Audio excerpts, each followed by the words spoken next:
ಸಮಾನ ಅವಕಾಶವನ್ನು ಕೊಟ್ಟು ಸಮ ಸಮಾಜವನ್ನು ನಿರ್ಮಾಣ ಮಾಡದಿದ್ರೆ ಯಾವ ಪ್ರಜಾಪ್ರಭುತ್ವವನ್ನು ನಂಬಿಕೊಂಡಿದ್ದೀವಿ ನಾವು, ಪ್ರಜಾಪ್ರಭುತ್ವದ ಸೌಧ ಇದೆಯಲ್ಲ ಅದನ್ನೇ ಧ್ವಂಸ ಮಾಡ್ತಾರೆ ಅಂತಕ್ಕಂಥ ಮಾತುಗಳನ್ನ 1949 ಜನವರಿ 25ನೇ ತಾರೀಕು ಹೇಳಿದಂತ ಮಾತುಗಳು. 1949 ನವೆಂಬರ್ 25ನೇ ತಾರೀಕು. ಅದಕ್ಕೆ ನಾನು ಎಲ್ಲ ಜನರು ಕೂಡ ಸಂವಿಧಾನವನ್ನು ಓದಬೇಕು, ಕಾನ್ಸ್ಟಿಟ್ಯೂಯೆಂಟ್ ಅಸೆಂಬ್ಲಿ ಡಿಬೇಟ್ಗಳೆಲ್ಲ ಓದಬೇಕು. ಅದು ಓದಿದ್ರೆ ಯಾರ್ಯಾರು ಕಾನ್ಸ್ಟಿಟ್ಯೂಯೆಂಟ್ ಅಸೆಂಬ್ಲಿ ಮೆಂಬರ್ಗಳು ಮಾತಾಡಿದ್ದಾರೆ, ಹೇಗೆ ಈ ಸಂವಿಧಾನ ರೂಪಿತ ಆಯಿತು, ಯಾವುದ್ರ ಮೇಲೆ ಚರ್ಚೆ ಆಗಿದೆ, ಯಾವುದ್ರ ಮೇಲೆ ಚರ್ಚೆ ಆಗಿಲ್ಲ ಅಂತಕ್ಕಂಥದ್ದು ತಿಳ್ಕೊಳ್ಳಲಿಕ್ಕೆ ಸಾಧ್ಯ ಆಗ್ತದೆ. ಅದರಿಂದ ನಾನು ಯಾಕೆ ಈ ಮಾತನ್ನ ಪ್ರಸ್ತಾಪ ಮಾಡಿದೆ ಅಂತಂದ್ರೆ, ನಮ್ಮ ಪ್ರಜಾಪ್ರಭುತ್ವ ಉಳಿಬೇಕಾದ್ರೆ, ನಮಗೆ ಸ್ವಾತಂತ್ರ್ಯ ಸಿಕ್ಕಿದ್ರೆ ಅದು ಸಾರ್ಥಕ ಆಗಬೇಕಾದ್ರೆ ನಾವು ಸಮ ಸಮಾಜವನ್ನು ನಿರ್ಮಾಣ ಮಾಡಲೇಬೇಕು. ಇವತ್ತು ಅಸಮಾನತೆ ಸಮಾಜದಲ್ಲಿ ಇದ್ರೆ ಅದಕ್ಕೆ ನಾವು ಕಾರಣರಲ್ಲ,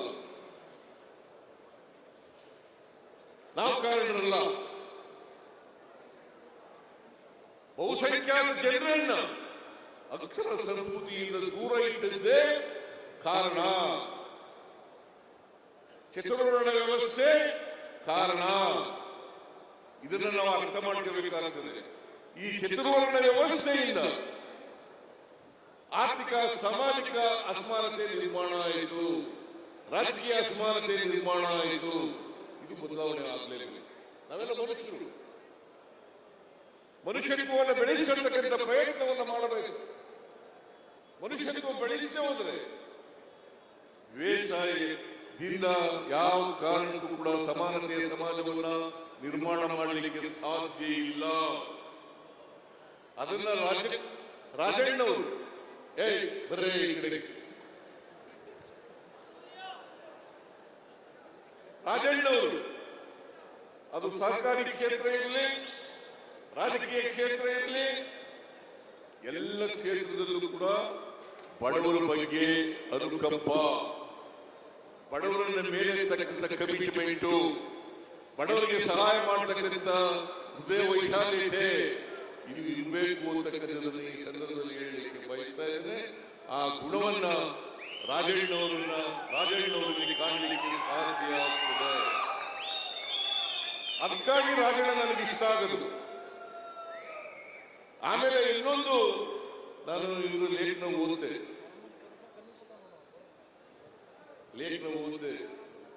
ನೀವಿಬ್ರು ಒಂದೇ ಕಾಲೇಜಿನಲ್ಲಿ ಓದಿದಂತೆ, ಗಂಗನಮಯ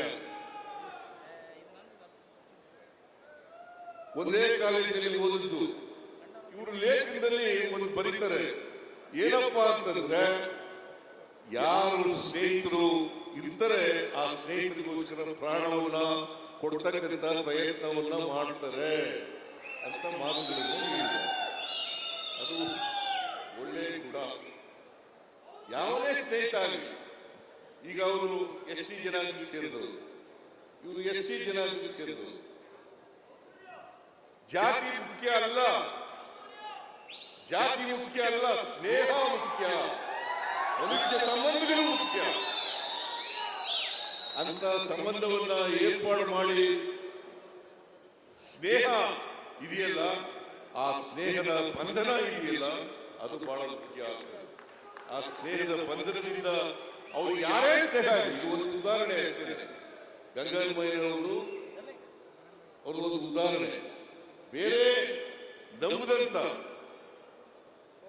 ಸ್ನೇಹ ಮಾಡದಂತ ಸ್ನೇಹಿತರನ್ನ ಅವರಿಗೆ ಎಲ್ಲ ಔಷಧಿಗೆ ಹೋಗಿ ಸಹಾಯ ಮಾಡೋದಿದೆಯಲ್ಲ, ಅವರನ್ನ ಮುಂದುವರಿಸತಕ್ಕಂಥ ಪ್ರಯತ್ನ ಮಾಡತಕ್ಕಂಥದ್ದಿದೆಯಲ್ಲ, ಅದು ಬಹಳ ಒಳ್ಳೆಯ ಗುಣ ಅಂತಕ್ಕಂಥ ಮಾತುಗಳನ್ನ ಹೇಳಲಿಕ್ಕೆ ಬಯಸ್ತಾ ಇದ್ದೇನೆ. ನಾನು ಯಾಕಂತಂದ್ರೆ ಒಂದ್ಸರಿ ಮಧುಗಿರಿಗೆ ಹೋಗಿದ್ದೆ, ಒಂದು ಫಂಕ್ಷನ್, ಅನ್ನಭಾಗ್ಯ ಕಾರ್ಯಕ್ರಮ ಎಲ್ಲ ಕೊಟ್ಟಿದ್ದು ನಾವು. ಅಷ್ಟೊಂದು ಕಾಲ ಅನ್ನಭಾಗ್ಯ, ಈ ಅನ್ನಭಾಗ್ಯ ಅಂತ ಬರ್ಬೇಕಾದ್ರೆ ರಾಮಚಂದ್ರಪ್ಪನವ್ರ ಕಾರಣ. ನಾನು ಕೇಳಿದೆ, ನಾವು ಬಡವರಿಗೆ ಅಕ್ಕಿ ಕೊಡಬೇಕು, ಅದಕ್ಕೆ ಏನು ಹೆಸರಿಡಬೇಕು ಅಂತ ಕೇಳಿದಾಗ ನಾನು BL ಶೇಖರ್ಗೂ ಕೇಳಿದೆ, ಇವ್ರಿಗೂ ಕೇಳಿದೆ. ಇವರು ಅನ್ನಭಾಗ್ಯ ಅಂತ ಹೆಸರಿ ಅಂತ ಹೇಳಿದವರು ಬರಗೂರು ರಾಮಚಂದ್ರಪ್ಪನವರು.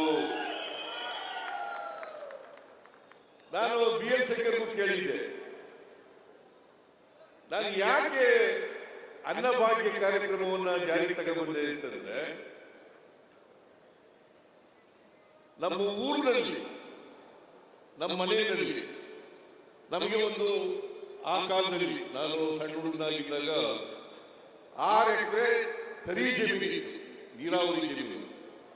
ಕೃಷಿ ಜಮೀನು ಒಂದು 25-30 ಎಕರೆ ಇತ್ತು. ಆಗ ನಮ್ಮ ಊರಿನಲ್ಲಿ ಒಂದು 10% ತರಿ ಜಮೀನು ಇದ್ದದ್ದು, 10% ಜನರಿಗೆ. ಇನ್ನು ಉಳಿದವರಿಗೆಲ್ಲ ಕೃಷಿ ಜಮೀನು. ಈ ಕೃಷಿ ಜಮೀನು ಇದ್ದಂತ ಜನ ಬಂದು ಅವ್ರ ಮನೆಯಲ್ಲಿ ಮಕ್ಕಳಿಗೆ ಸಣ್ಣ ಮಕ್ಕಳಿಗೆ ಬೇರೆ ಆದ್ರೆ, ಜ್ವರ ಬಂದ್ರೆ, ನೆಗಡಿ ಆದ್ರೆ ನಮ್ಮ ಮನೆ ಹತ್ರ ಬರೋರು. ಒಂದು ಬಿಸಿ ಅನ್ನ ಕೊಡಿ ತಾಯಿ, ನಮ್ಮ ಮಗುವಿಗೆ ಜ್ವರ ಬಂದಿದೆ, ನಮ್ಮ ಮಗುವಿಗೆ ಬೇರೆ ಆಗ್ತಿದೆ ಅಂತ ಕೇಳ್ತಿದ್ರು. ನಮ್ಮ ಮಗುವಿಗೆ ನಮ್ಮ ಅವ್ವ ಕೊಡೆ ಕರೆದು ಕೊಡೋಳು ಒಂದು ಬಿಸಿ ಅನ್ನ. ನಾನು ಅದನ್ನು ಕಣ್ಣಾರೆ ನೋಡಿದ್ದೆ. ಇದು ಯಾರು ಪರಮಾತ್ಮ ಎಲ್ಲರ ಮನೆಯಲ್ಲೂ ಕೂಡ. ಯಾಕಂದ್ರೆ ನಾವು ಅವತ್ತು ಐಡೋನು ರಾಜನಿಗೆ ಅನುಭವ ಇದೆಯೇನೋ ಗೊತ್ತಿಲ್ಲ, ಪರಮೇಶ್ವರಿಗೆ ಅನುಭವ ಇದೆ ಗೊತ್ತಿಲ್ಲ, ಬರಗೂರು ರಾಮಚಂದ್ರಪ್ಪನ ಅನುಭವ ಇದೆ ಗೊತ್ತಿಲ್ಲ. ನಾವೆಲ್ಲ ಅನ್ನ ಉಂಟಿದ್ದು ನೆಂಟರುಗಳು ಬಂದ್ರೆ ಹಬ್ಬದ ದಿನಗಳಲ್ಲಿ ಮಾತ್ರ. ನೆಂಟರುಗಳು ಬಂದ್ರೆ ಹಬ್ಬದ ದಿನಗಳು ಮಾತ್ರ. ಆಗ ನೆಂಟರುಗಳು ಬಂದ್ರೆ ಕೋಳಿ ಕುಯ್ಯೋರು. ಆ ಕಾಲದಲ್ಲಿ ಕೋಳಿ ಮಾಂಸ ಸಿಕ್ಕದೆ ಒಂದು ದೊಡ್ಡ ಖುಷಿಯ ನಮಗೆ. ಅದು ಮಾಡೋರು, ಅನ್ನ ಮಾಡೋರು. ನೆಂಟರುಗಳು ಬಂದ್ರೆ ಹಬ್ಬದ ದಿನಗಳಲ್ಲಿ ಮಾಡೋರು. ಇಲ್ಲದೆ ಹೋದ್ರೆ ರಾಗಿ ಮುದ್ದೆ, ಜೋಳದ ಮುದ್ದೆ ತಿನ್ಬೇಕಾಗಿತ್ತು. ಇದು ನಮ್ಮ ಪರಿಸ್ಥಿತಿ ಇದ್ದದ್ದು. ನಾವು ಗದ್ದೆಯಲ್ಲಿ ಇಟ್ಕೊಂಡಿದ್ರು ಕೂಡ, ನೀರಾವರಿ ಜಮೀನು ಇದ್ರೂ ಕೂಡ ಆರೈಕೆ ನಮ್ಮ ಮನೆಯಲ್ಲಿ ಯಾವಾಗಲೂ ಕೂಡ ನೆಂಟರು ಬಂದ್ರೆ ಹಬ್ಬದ ದಿನಗಳಲ್ಲಿ ಮಾತ್ರ ಅನ್ನ ಮಾಡ್ತಿದ್ವಿ. ಇದನ್ನು ಕಣ್ಣಾರೆ ಕಂಡಿದ್ದೆ. ಅದಕ್ಕೋಸ್ಕರ ಎಲ್ಲ ಮನೆಗಳಲ್ಲೂ ಅನ್ನ ಉಣ್ಬೇಕು. ಯಾರು ಕೂಡ ಅನ್ನ ಉಣ್ಣದೇ ಇರಬಾರದು. ಎಲ್ಲ ಮನೆಗಳು ಅನ್ನ ಮಾಡಬೇಕು ಅಂತೇಳಿ ಅನ್ನಭಾಗ್ಯ ಕಾರ್ಯಕ್ರಮವನ್ನು ಜಾರಿಗೆ ತಗೊಂಡದ್ದು. ಗೊತ್ತಾಯ್ತು ನಿಮಗೆ? ರಾಜನಿಗೆ ಈ ಕಾರ್ಯಕ್ರಮ ಬಹಳ ಪ್ರೀತಿ. ಈ ಕಾರ್ಯಕ್ರಮದ ಮೇಲೆ ಯಾಕೆ ಗೊತ್ತಾ? ಬಡವರು ಅನ್ನ ಉಂಟಲ್ಲ,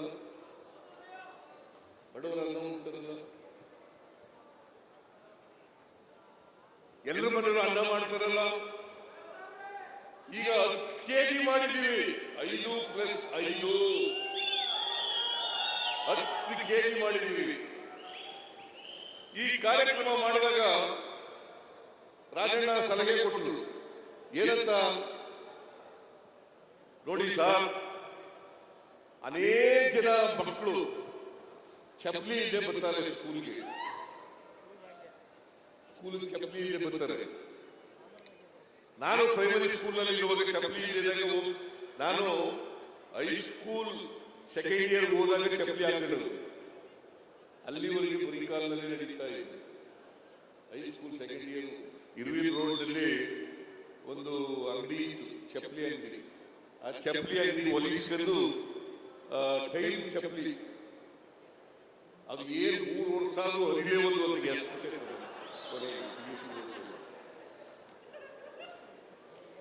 ಅಂತ ಚಪ್ಪಲಿ ಇದು. ಅದಕ್ಕೆ ರಾಜಣ್ಣ ಹೇಳಿದ್ರು, ಬಹಳ ಜನ ನೀವು ಶ್ರೀಮಂತರ ಮಕ್ಕಳು ಶೂ ಹಾಕೊಂಡು ಬರ್ತಾರೆ, ಟೈ ಹಾಕೊಂಡು ಬರ್ತಾರೆ, ಯೂನಿಫಾರ್ಮ್ ಹಾಕೊಂಡು ಬರ್ತಾರೆ. ಇವರು ಪಾಪ ಬಡವರ ಮಕ್ಕಳು ಅವರು ಶಾಲೆಗೆ ಬರ್ಬೇಕಾದ್ರೆ ಕಷ್ಟ. ಮನೆಯಲ್ಲಿ ಬ್ರೇಕ್ಫಾಸ್ಟ್ ಇರಲ್ಲ. ಈಗ ನಾವೆಲ್ಲ ತೆಂಗಳು ಬರೀ ತೆಂಗಳು ರಾಗಿ ಮುದ್ದೆ ಅಥವಾ ಜೋಳದ ಮುದ್ದೆ ಮಜ್ಜಿಗೆ ಕಲಸಿದ್ದು ಊಟ ಮಾಡ್ಕೊಂಡು ಬರ್ತಿದ್ದವು, ಶಾಲೆಗೆ ಹೋಗ್ತಿದ್ದವು. ಬಡವರ ಮಕ್ಕಳು ಪರಿಕಾರದಲ್ಲಿ ಬರ್ತಾರೆ, ಅವರಿಗೆ ಶೂ ಮತ್ತು ಸಾಕ್ಸ್ ಕೊಡ್ತಕ್ಕಂಥ ಭಾಗ್ಯ ಮಾಡಬೇಕು ಅಂತೇಳಿ ಸಲಹೆ ಕೊಟ್ಟವರು ರಾಜಣ್ಣ. ನಾನು ನೆಕ್ಸ್ಟ್ ಇಯರ್ ಬಜೆಟ್ ಮಂಡಿಸುವಾಗ ಅದನ್ನು ಘೋಷಣೆ ಮಾಡಿದೆ. ನಾನು ಯಾಕೆ ಈ ಮಾತನ್ನು ಹೇಳ್ತಾ ಇದ್ದೀನಿ ಅಂತಂದ್ರೆ, ಬಡವರ ಬಗ್ಗೆ ಯಾರಿಗೆ ಕಾಳಜಿ ಇದೆ, ಆ ಕಾಳಜಿ ಇರೋರು ಮಾತ್ರ ಇಂಥ ಸಲಹೆ ಕೊಡಲಿಕ್ಕೆ ಸಾಧ್ಯ ಆಗ್ತದೆ. ಬಡವರ ಬಗ್ಗೆ ಕೊಡಿ. ಅದಕ್ಕೆ ಮೇಲೆ ರೈತರು ಸಾಲ ಮನ್ನಾ ಮಾಡಬೇಕು ಅಂತ ಹೇಳಿ ಒತ್ತಡ ಇತ್ತು. ನಾನು ಕೂಡ ತೀರ್ಮಾನ ಮಾಡಿದೆ ಸಾಲ ಮನ್ನಾ ಮಾಡಬೇಕು ಅಂತ. ಆಗ ರಾಜಣ್ಣ ಕೇಳಿದೆ, DCC ಬ್ಯಾಂಕ್ ಅಧ್ಯಕ್ಷ, ಏನಪ್ಪಾ Rajanna, effect bank DCC bank ಎರಡೂ ರಾಜಣ್ಣ ಕೇಳಿದೆ, ನೋಡಪ್ಪ ರಾಜಣ್ಣ, 50,000 ರೂಪಾಯಿವರೆಗೆ ಸಾಲ ಮನ್ನಾ ಮಾಡಬೇಕು ಅಂತ ಇದ್ದೀನಿ, ಏನ್ ಮಾಡಬೇಕು ಅಂತ ಕೇಳಿದೆ. ಮಾಡಿ ಅಂತ ಹೇಳಿ ಅದನ್ನೆಲ್ಲ ವಿವರಣೆ ಕೊಟ್ಟದ್ದು ರಾಜಣ್ಣ. ಸಾಲ ಮನ್ನಾ ಮಾಡಲಿಕ್ಕೆ ಕಷ್ಟ ಆಗಿತ್ತು. ಈಗಲೂ ಕ್ಯಾಬಿನೆಟ್ ನಲ್ಲಿ ಕುಮಾರಸ್ವಾಮಿ ಸಾಲ ಮಾಡಬೇಕು ಬಿಟ್ಬಿಟ್ಟು ಹೋಗಿದ್ದಲ್ಲ, ಅದಿನ್ನೂ ಬಾಕಿ ಇದೆ, ಅದನ್ನು ಕೊಡಬೇಕು ಅಂತ ಹೇಳಿ. ಯಾಕಂತಂದ್ರೆ ಇದು ರಾಜಣ್ಣನಿಗೆ ಹೆಸರು ಬರಲ್ಲ, ಬರದೇವರು ಕೂಡ ಕೊಡೋಣ ರಾಜಣ್ಣ. ಯಾಕಂತಂದ್ರೆ ರೈತರು ಸಂಬಂಧಪಟ್ಟಂತ ಕಾರ್ಯಕ್ರಮ ಇದು. ಕುಮಾರಸ್ವಾಮಿ ಹೆಸರು ತಗೊಂಡು ಸಾಲ ಮನ್ನಾ ಮಾಡ್ತೀನಿ, ಒಂದು ಲಕ್ಷದವರೆಗೆ ಸಾಲ ಮಾಡ್ತೀನಿ ಅಂತ ಹೆಸರು ತಗೊಂಡ್ರು. ಆದ್ರೂ ನಾವು ಹುಡುಕಿ ಹಣ 500 ಚಿಲ್ಲರೆ ಕೋಟಿ ಅಲ್ಲ, 300 ಚಿಲ್ಲರೆ ಕೋಟಿ, 300 ಚಿಲ್ಲರೆ ಕೋಟಿಯನ್ನ ಮುಂದಿನ ದಿನಗಳಲ್ಲಿ ಅದನ್ನು ಚುಕ್ತ ಮಾಡ್ತೀವಿ. ನಾನು ಸಣ್ಣ ಮನ್ನಾ ಮಾಡಿದಂತ ಬಡ್ಡಿ ಸ್ವಲ್ಪ ಹಣ ಉಳ್ಕೊಂಡಿತ್ತು, ಆ ಹಣನು ಕೂಡ ಮನ್ನಾ ಮಾಡತಕ್ಕಂಥ ಆ ಹಣನು ಕೂಡ ತೀರಿಸಿಕೊಟ್ಟಿದ್ದೇನೆ. ನಾನು ಯಾಕೆ ಈ ಮಾತುಗಳನ್ನ ಹೇಳ್ತಾ ಇದ್ದೀನಿ ಅಂತಂದ್ರೆ, ರಾಜಣ್ಣ ಯಾವಾಗಲೂ ಕೂಡ ನೇರ ನಡೆ ನುಡಿಯವರು, ನಿಷ್ಠುರವಾಗಿ ಮಾತಾಡ್ತಕ್ಕಂಥದ್ದು. ಬಹುಶಃ ಅದು ನೇರ ನಡೆನುಡಿ ನಿಷ್ಠುರವಾಗಿ ಮಾತಾಡತಕ್ಕಂಥದ್ದು ಅದು ಇದ್ರೆ ಅದು ಸ್ವಾಭಿಮಾನದ ಸಂಕೇತ. ಯಾರಿಗೆ ಸ್ವಾಭಿಮಾನ ಇರ್ತದೆ ಅವರೆಲ್ಲರೂ ಕೂಡ ಮೇಲೆ ಬರಲಿಕ್ಕೆ ಸಾಧ್ಯ ಆಗ್ತದೆ. ಸ್ವಾಭಿಮಾನ ಇಲ್ಲದೆ ಹೋದ್ರೆ ದಾಸ್ಯ ಮನೆ ಮಾಡಿಕೊಳ್ಳುತ್ತದೆ. ನಮ್ಮಲ್ಲಿ ಇನ್ನೂ ಕೂಡ ದಾಸ್ಯ ಹೋಗಿಲ್ಲ. ಬಹಳ ಜನ ವಿದ್ಯಾವಂತರು ಕೂಡ, ಅವಿದ್ಯಾವಂತರಲ್ಲಿ ವಿದ್ಯಾವಂತರು ಕೂಡ ಈಗ ಒಬ್ಬ ಮೇಲ್ಜಾತಿ ಬಡವ ಬಂದರೆ, ಮೇಲ್ಜಾತಿ ಬಡವ ಬಂದರೆ ಅವನ್ನ ಸ್ವಾಮಿ ಬುದ್ಧಿ ಅಂತ ಕೈ ಮುಗಿತೀವಿ. ಅದೇ ಒಬ್ಬ ದಲಿತ ವಿದ್ಯಾವಂತನಾಗಿ ಶ್ರೀಮಂತನಾಗಿ ಬಂದ್ರೆ ಅವನನ್ನ ಸಿಂಗುಲರ್ನಲ್ಲಿ ಮಾತಾಡಿಸ್ತೇವೆ. ಇದು ಗುಲಾಮಗಿರಿಯ ಸಂಕೇತ. ಒಬ್ಬ ಮೇಲ್ಜಾತಿಯ ಬಡವ ಬಂದ್ರೆ ಅವನಿಗೆ ಸ್ವಾಮಿ ಬುದ್ಧಿ ಅಂತೀವಿ, ಅವನನ್ನ ಮೇಲ್ಗಡೆ ಕೂಡಿಸ್ತೀವಿ. ಅದೇ ಒಬ್ಬ ದಲಿತ ವಿದ್ಯಾವಂತನಾದರೂ ಕೂಡ ಶ್ರೀಮಂತ ಆದರೂ ಕೂಡ ಅವರನ್ನ ನಾವು ಸಿಂಗುಲರ್ನಲ್ಲಿ ಮಾತಾಡಿಸ್ತೀವಿ. ಇದು ಶೂದ್ರರಿಗಿರ್ತಕ್ಕಂಥ ದಾಸ್ಯದ ಸಂಕೇತ. ಇದನ್ನ ಕಿತ್ತು ಹೋಗಿಬೇಕು ಪ್ರತಿಯೊಬ್ಬರು.